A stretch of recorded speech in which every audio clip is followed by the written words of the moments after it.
किताब अंदर का मुसाफिर एपिसोड 3। जिस तरह हर शख्स मैदान या हमवार जमीन पर बगैर किसी हिम्मत के एकदम से चल पड़ता है, इसी तरह हर शख्स पहाड़ पर नहीं चढ़ सकता, क्योंकि पहाड़ की कुव्वते सकल इंसान के अंदर काम करने वाली कुव्वते सकल पर हावी हो जाती है। पहाड़ को अल्लाह ने जमी की मेह कहा है। मेखों से मुराद जमूद है। यही जमूद फिक्री एतबार से मादियत की फिक्र है। आदमी जब पहाड़ के अंदर काम करने वाली मादी लहरों से मुतासिर होता है तो उसके अंदर मादी हवासों की लहरों की रफ्तार पर जमूद तारी हो जाता है और उसमें पहाड़ पर चढ़ने की हिम्मत नहीं रहती। मगर जब आदमी का इरादा पहाड़ की कुव्वते सकल पर गालिब आ जाता है तो वो पहाड़ की चोटी पर पहुंच जाता है, यानी वो अपने अंदर काम करने वाले मादी हवास के जमूद को तोड़ने में कामयाब हो जाता है।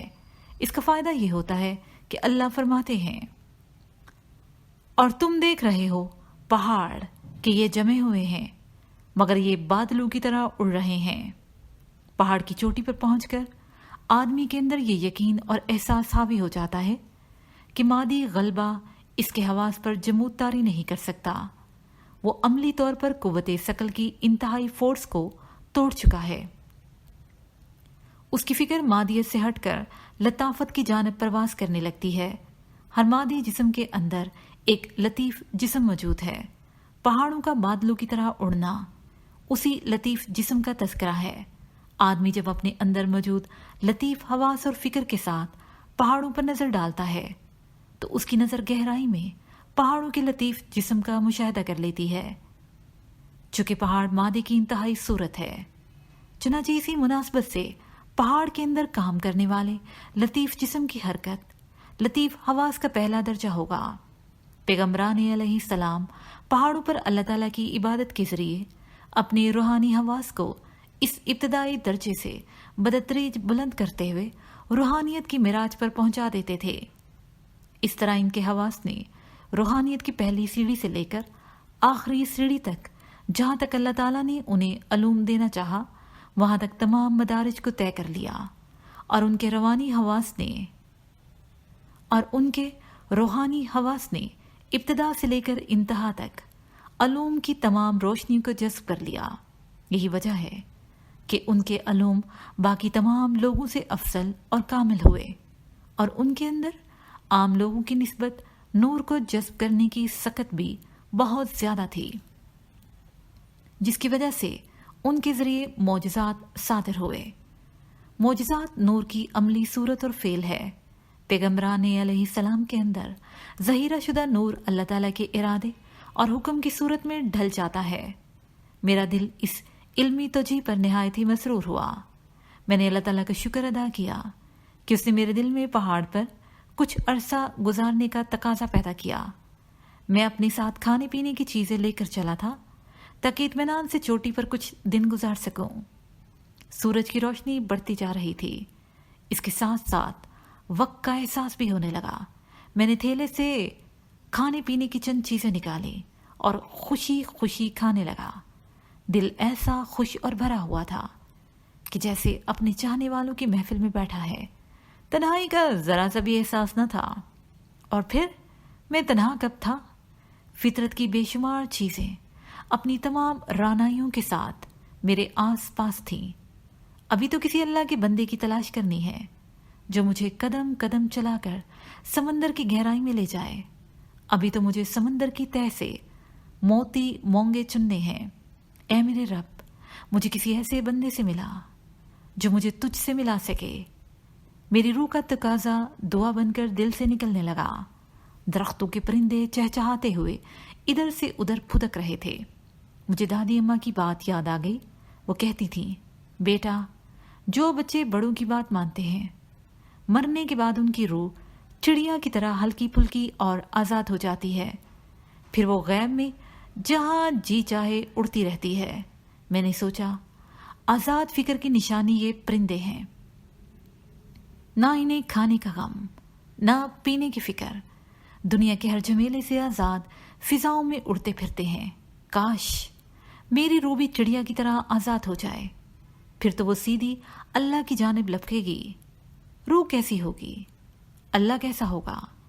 میرا ذہن اندھیرے میں چلنے لگا۔ کتنی دیر گزر گئی، تصویر کی کوئی شبی ذہن میں نہیں ابھری۔ نہ مجھے اپنی روح کا پتہ تھا، نہ اللہ کا۔ ذہن میں تصویر ابھرے تو کیوں کر؟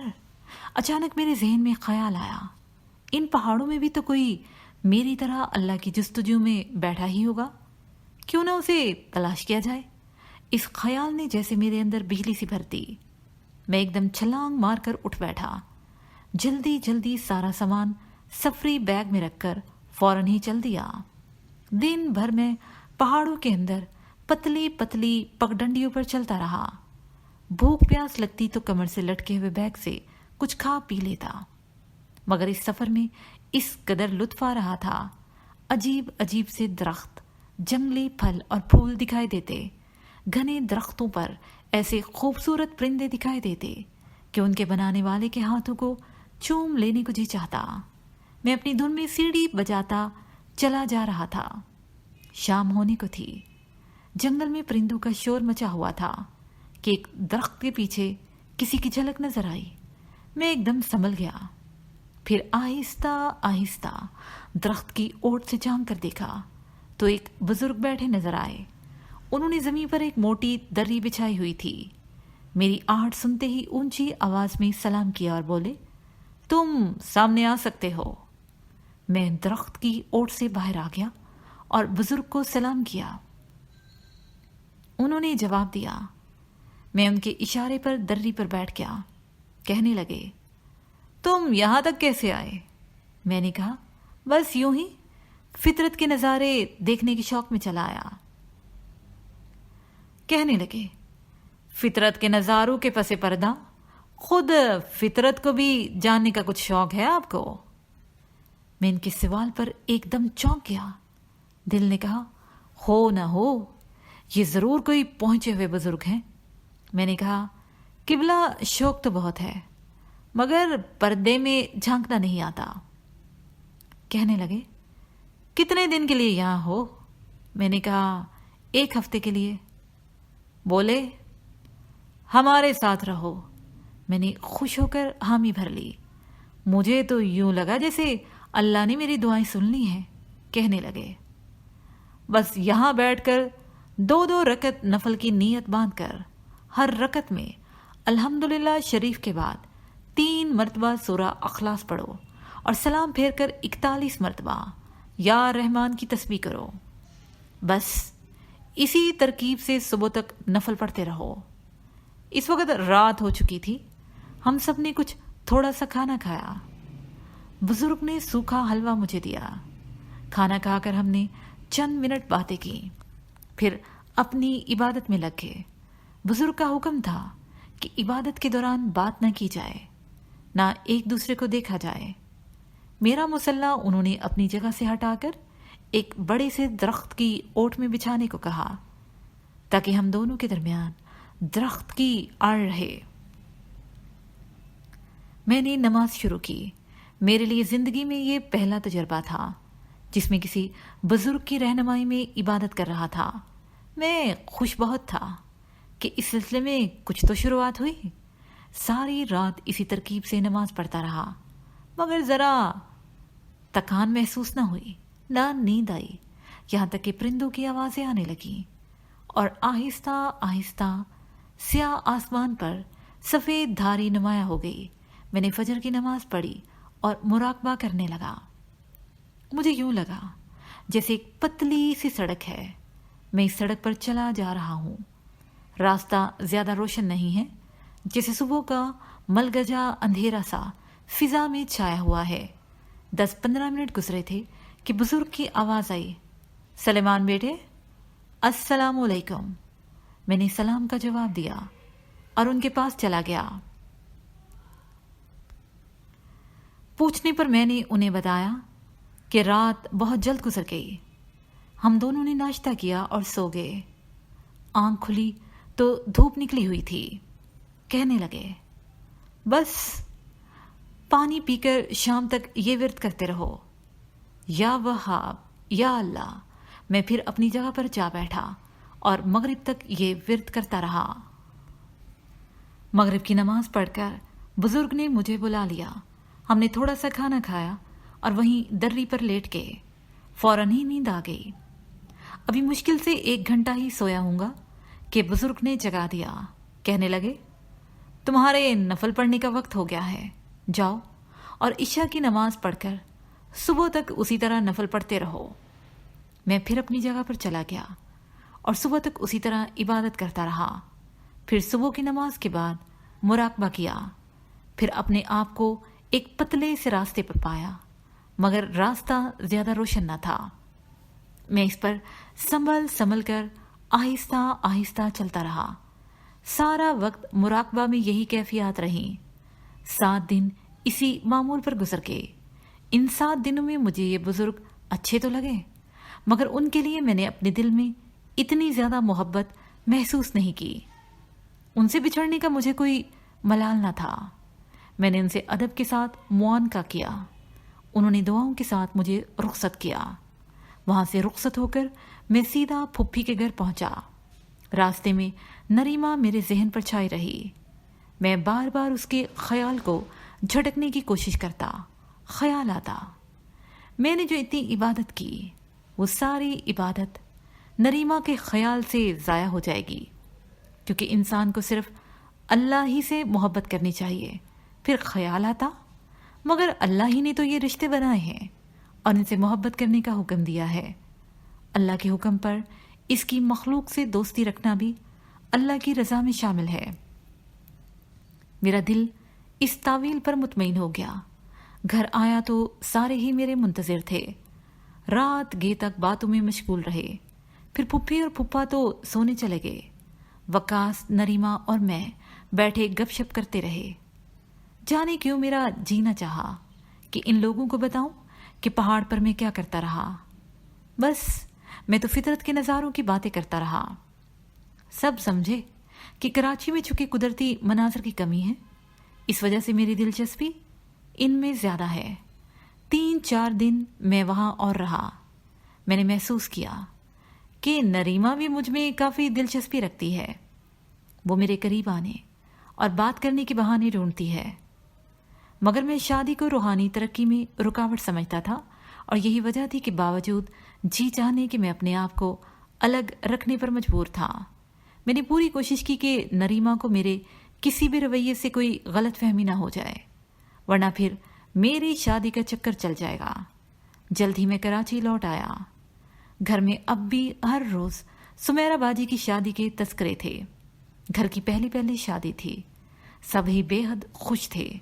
मेरे जिम्मे भी चंद काम लगाए गए। इसके साथ साथ मैंने जॉब भी ढूंढना शुरू कर दी। पापा के भी कई जानने वाले थे। 1 माह की दौड़ धूप के बाद मुझे एक जगह जॉब मिल गई। इस दौरान मेरा रिजल्ट भी आ गया। अल्लाह पाक ने मुझे कामयाब कर दिया था। अब घर में बहुत सी खुशियां इकट्ठी थीं।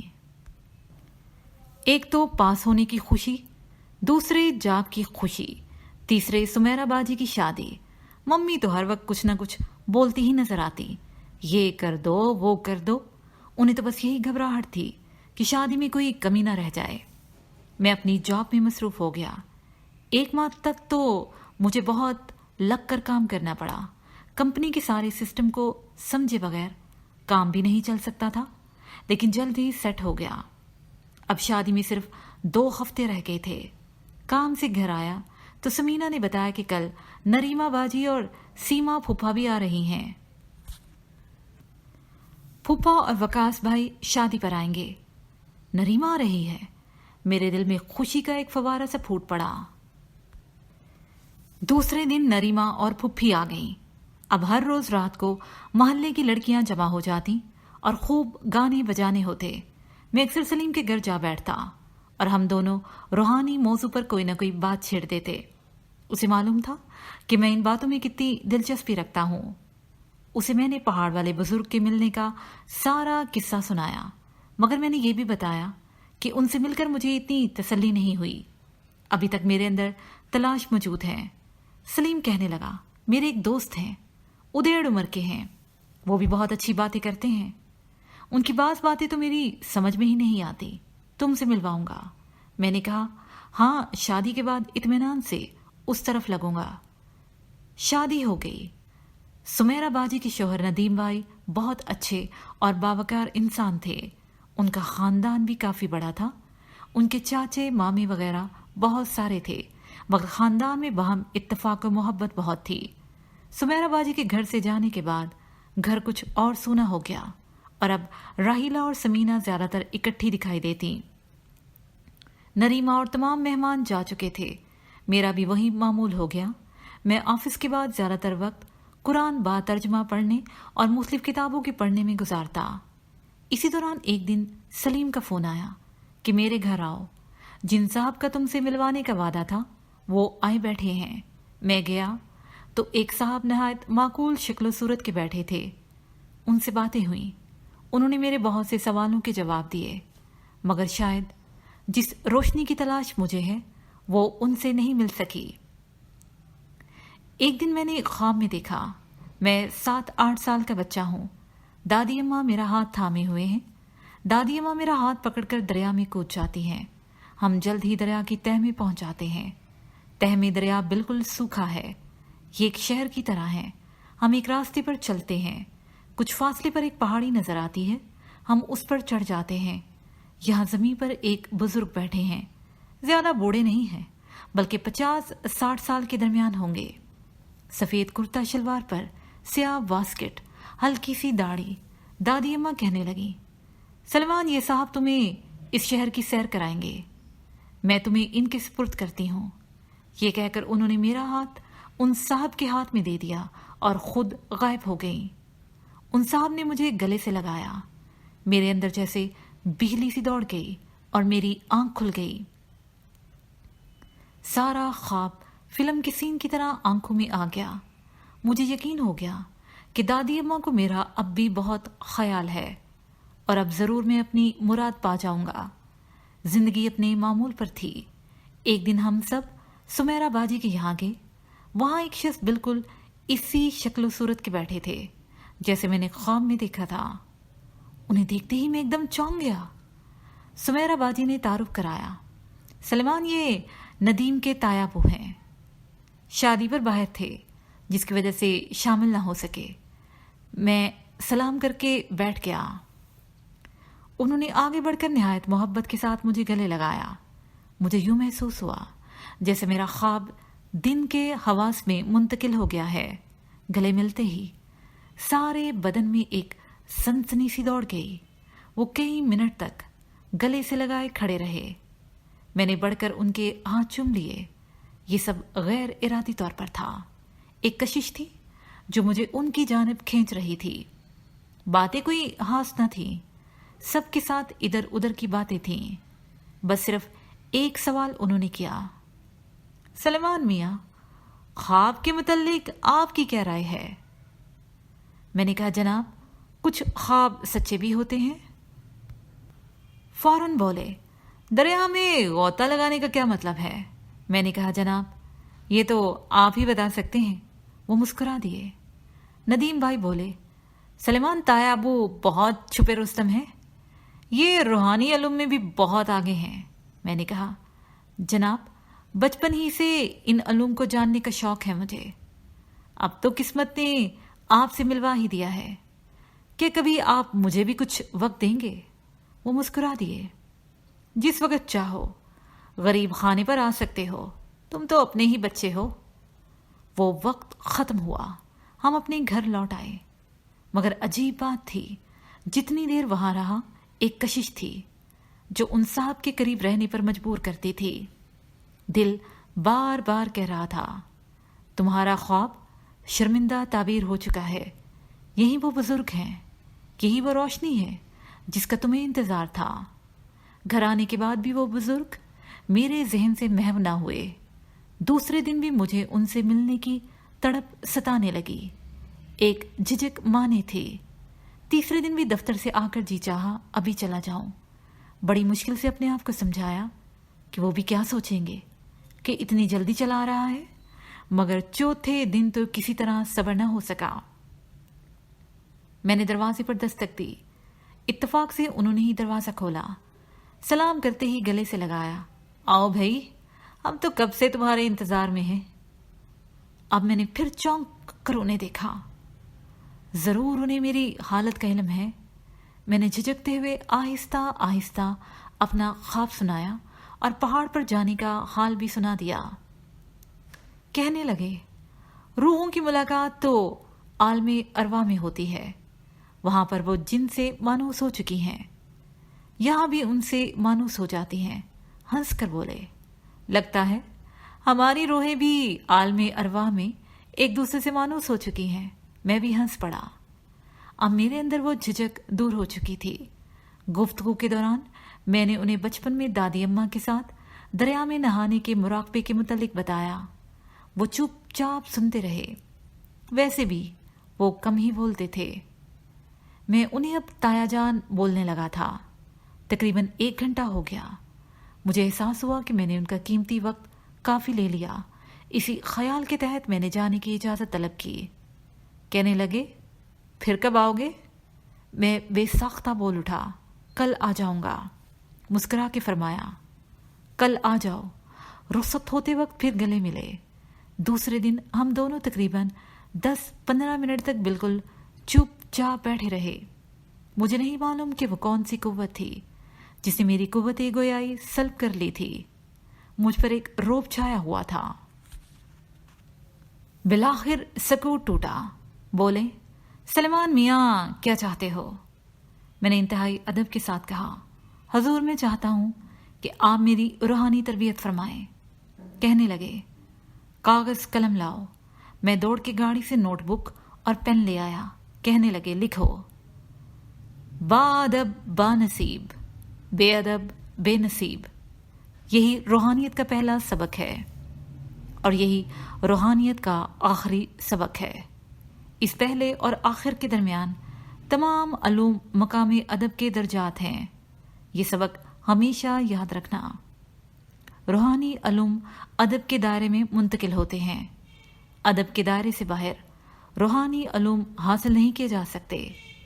आदम ने गलती का मुर्तकिब होकर भी अदब का दामन न छोड़ा और अल्लाह के हुजूर आजिजाना माफ़ी का ख्वास्तगार हुआ। अल्लाह ताला ने उसकी दरख्वास्त कबूल कर ली और उसे अपनी बारगाह से मातूब नहीं किया।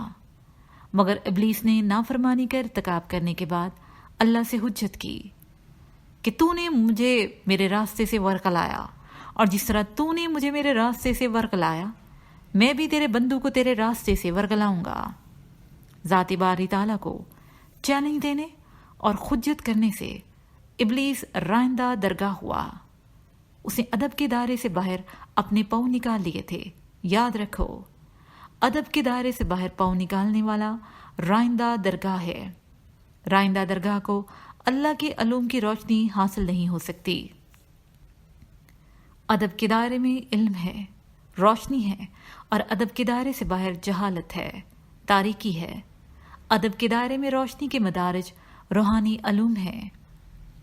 जैसे जैसे मैं ये तहरीर लिखता जाता, वैसे वैसे उसकी लहरें मेरे अंदर मुंतकिल होती महसूस हुई। यूं लगा जैसे मैं खुद एक तख्ती हूं और उस तख्ती पर आपका कलाम नक्श होता जा रहा है। कलाम खत्म करके कुछ देर खामोश बैठे रहे। मैं अपनी हिम्मत यकजा करके अपनी जगह से उठा और आपके कदमों में बैठ गया। सर झुकाकर मोदबाना अंदाज में अर्ज की, हुजूर अगर इजाजत हो तो कुछ अर्ज करूं। फरमाया, कहो। मैंने कहा, मुझे बैत कर लीजिए। मुझे रूहानी अलूम सीखने का बेपनाह शौक है। मुस्कुराए, फिर सर पर हाथ रखा, कहा, आंखें बंद करो। मैंने बंद कर ली तो काफी देर तक दम करते रहे। फिर मेरे सर पर चूम लिया, कहा, आज से तुम हमारी रूहानी औलाद हो। मेरे अंदर खुशियां लहरें बनकर दौड़ी थीं।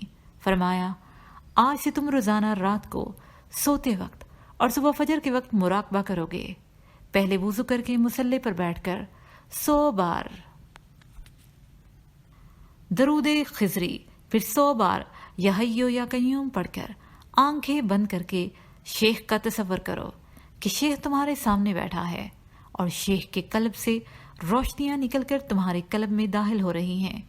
फिर 15 मिनट तक ये मुराकबा करना, फिर बदतरीज इसकी मुद्दत बढ़ाते रहना। कुछ दिन तुम यही सबक करो, फिर हमारे पास आना। मैंने अदब से हाथ चूमे, सलाम किया और घर चला गया। पहले दिन मैंने तसव्वुर शेख का मुराकबा किया तो जहन बहुत यकसू हो गया, दिल को सुकून मिला, एक तहफ़्फ़ुज़ का एहसास था। एक हफ्ते बाद जहन इस कदर यकसू हो गया कि मुझे पता ही ना चलता कि मैं कहाँ हूँ। बिल्कुल बेख्याली की हालत हो जाती। जब होश आता तो पता चलता। एक दिन मुराकबा कर रहा था कि आवाज़ आई, शेख अहमद के बेटे मुबारक हो। आज मुराकबे का नवा दिन था। मैंने सोचा ये कैफियत बतानी चाहिए ताकि मालूम हो कि मुराकबा कैसे चल रहा है। ये सोचकर मैंने मुंह हाथ धोकर कपड़े पहने और शेख अहमद के पास चल दिया। उन्हें जाकर अपनी कैफियत बताई कि मुराकबे में बैठे ही बेख्याली की कैफियत हो जाती है, मुझे कुछ पता नहीं चलता। फरमाया ये इनखलाए ज़हनी की हालत है। आदमी के अंदर दो दिमाग काम कर रहे हैं, एक दिमाग लाशऊर है, दूसरा दिमाग शऊर है। लाशऊरी दिमाग और हवास गैब में देखते हैं, जबकि शऊरी हवास मादी दुनिया के हवास हैं। जागने की हालत में शऊरी हवास गालिब रहते हैं और सोने की हालत में लाशऊरी हवास गालिब आ जाते हैं। मुराकबा करने से शऊरी दिमाग आहिस्ता आहिस्ता मगलूब हो जाता है और लाशऊरी दिमाग की तहरीकात गालिब आने लगती हैं, मगर लाशऊरी हवास का गलबा नींद की हालत है। यही वजह है कि बेख्याली की कैफियत पैदा हो जाती हैं। मैंने पूछा, बेख्याली की कैफियत से मुराकबा करने वाले को क्या हासिल होता है?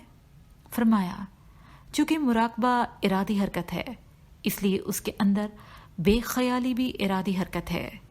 बेख्याली की कैफियत उस वक़्त पैदा होती हैं जब शऊरी दिमाग के मुंतशिर ख्यालात तसव्वुर के एक नुक्ते में जज्ब हो जाएं। अब शऊर के लिए तसव्वुर का ये नुक्ता ला इल्मी की हैसियत रखता है। यही वजह है कि शऊर इस नुक्ते की गहराई में जाकर गुम हो जाता है, यानी नुक्ते की गहराई में जो रोशनियार अलूम है, शऊर इनमें मानूस नहीं है। यही वजह है कि वो इसे मायनी पहनाना नहीं जानता।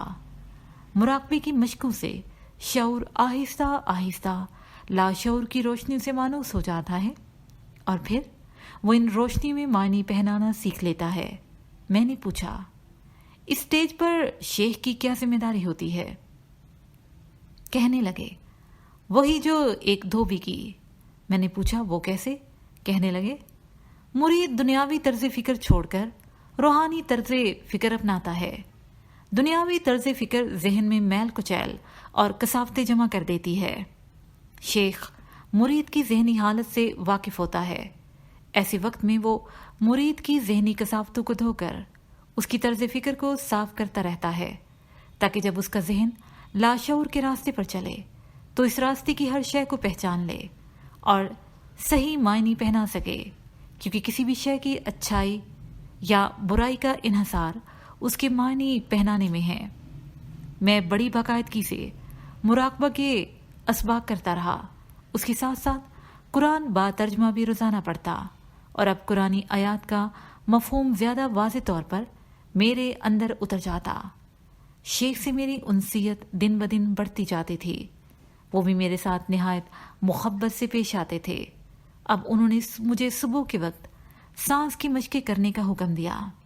फरमाने लगे, सुबह फजर के वक्त आहिस्ता आहिस्ता नाक से अंदर सांस लो, खूब गहरा, फिर सांस को अपने अंदर कुछ देर रोके रखो, जितनी देर रोक सको। फिर मुंह सीटी की तरह गोल करके आहिस्ता आहिस्ता सांस बाहर निकाल दो। इस तरह रोजाना 11 सांस लिया करो, फिर मुराकबा करना। मैंने पूछा, जनाब, सांस लेने से मुराकबे का क्या ताल्लुक है? कहने लगे, जब अंदर सांस ली जाती है तो जहन का राब्ता हमारे अंदर यानी इनर से कायम हो जाता है, और जब बाहर सांस ली जाती है तो जहन का राब्ता बाहर की दुनिया से कायम हो जाता है। सांस के जरिए ज्यादा से ज्यादा ऑक्सीजन की आमदो रफ्त ज़ाहरी हवास और बातनी हवास दोनों के राब्ता को बहाल रखती है। इस तरह ज़ाहरी और बातनी हवास में बैलेंस कायम हो जाता है और इसका असर तर्ज़े फिक्र पर मस्बत अंदाज में पड़ता है। इस दौरान जब मैं ये मशक़ें कर रहा था, एक दिन रात के खाने पर चची कहने लगी, सलेमान कल सीमा बाजी का फोन आया था, तुम्हें पूछ रही थी। इतने में राहिला बोल पड़ी, नरीमा बाजी आपको याद कर रही हैं, और शरारत से हंस पड़ी। मैं चौंक गया। क्या बात है, क्या बात है चची? चची कहने लगी, पहले मुंह मीठा कराओ फिर बताऊंगी। मैं जरा परेशान हो गया। चची क्या बात है, जल्दी से बताए ना। वो बोली, सीमा बाजी ने नरीमा के लिए तुम्हारा रिश्ता मांगा है। मैं बेसाख्ता बोल पड़ा, अभी क्या जल्दी है उन्हें? मम्मी बोली, ए लो, 22 साल की उम्र होने को आई है और अभी क्या जल्दी है? मैं उन्हें जल्दी जवाब देना चाहती हूं। मैं घबरा गया। जिस लाइन पर लग गया था इसमें पूरी दिलजमी के साथ आगे बढ़ना चाहता था। मैंने मम्मी से कहा, अभी मुझे कुछ अरसा शादी नहीं करनी है। मम्मी कहने लगी, पहले ये बताओ कि नरीमा तुम्हें पसंद है? मैंने कहा, हाँ, इसमें कोई बुराई नहीं है। मम्मी ने कहा, तुम्हें इस शादी में कोई एतराज़ तो नहीं है? मैंने कहा, कोई एतराज़ नहीं है, मगर अब भी मैं कम से कम 2 साल शादी नहीं करना चाहता। पापा बोले, मगर इसकी वजह भी तो कोई होगी। मैंने कहा, हाँ है, मैं अभी कुछ रूहानियत के इसबाक कर रहा हूँ। पहले इन्हें पूरा करना चाहता हूँ, वरना मेरा जहन बढ़ जाएगा। मम्मी कहने लगी, अब उन्हें हम क्या जवाब दें? मैंने कहा, आप कह दें कि वो अभी सेट होना चाहता है। दूसरे दिन चची ने बताया कि सीमा फुफ्फो ये सुनकर बिल्कुल खामोश हो गई। मेरे दिल को एक तसल्ली थी कि नरीमा मेरा इंतज़ार करेगी। इसके साथ ही ये पार्ट अपने इख्तिताम को पहुंचा।